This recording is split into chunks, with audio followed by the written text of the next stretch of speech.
We need to make sure the Democrats do not win again. We need to make sure Labour don't win again. Here in the UK, Labour cannot win. They cannot win, okay? Labour is an authoritarian censorship regime here. It is communist incarnate. It's what they're trying to do. They want digital IDs to track and trace and censor and arrest people for the words that they say online.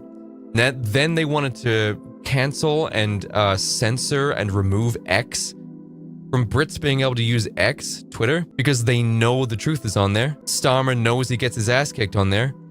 Kier Starmer has had over 21 community notes on his tweets for lying. He's been community noted over 21 times for lying.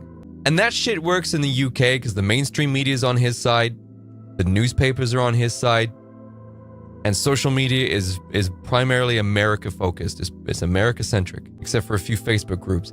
The online discourse culture does not really exist here in the UK in the way that it does in the US. But X / Twitter and all of the Brits that do use it and the Americans that can see bits of news coming from the UK, it's exposed. It's all on there. The truth is on there. And he can't lie on there. He can't lie on Twitter.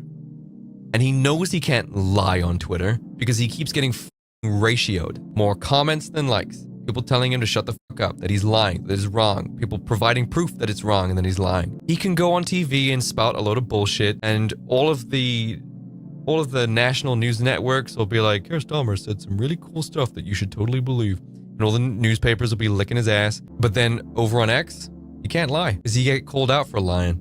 And he's not used to that. He's not used to being called out for lying because there's free speech over on X. He hates it. So he went ahead and was like, well, we're going to ban because of the kids. We're going to ban it because of the kids. Starmer, the kids are already in danger. They were being raped by Muslims and you did nothing about it. You did nothing about it. You didn't even illegalize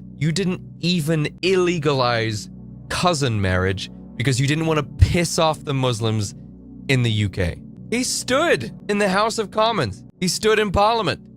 He stood there and said, we should not condemn this. We should not make it illegal to marry your cousins because of the Muslims that he loves so much. So this is why he's trying to ban X. And he's a leftist. He's a leftist commie. You can see that he is in the way that he's trying to censor and control the UK.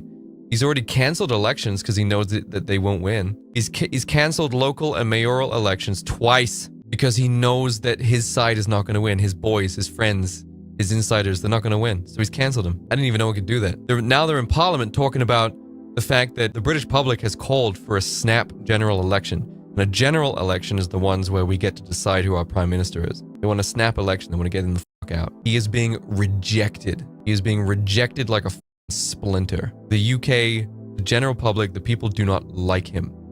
And instead of removing himself from office, which has happened, that's happened before, the prime minister has not met the expectations of the nation, had a dropping approval rating, and they stepped out of the job. They've done this before. Kier Starmer is staring at that, 17%? He's staring at that approval rating and thinking, nah, I'm gonna stay here. I'm gonna keep doing worse shit. I'm gonna change nothing. I'm gonna keep doing what I want to do. He's the nastiest, most spiteful, disingenuous, coward, traitor that's ever run this country, ever. And I can't wait for the general elections. I hope we get a snap election. I hope it's over. I hope the general election comes in and it's fucking over for him. You need to be happy about immigration. I mean, look, he's bringing in the huge amounts of immigrants and he's not condemning cousin marriage and he's not investigating the Pakistani rape gangs. He's doing all these things on purpose because he knows that if he supports them, he gets the votes. He stays in there because they'll vote for him.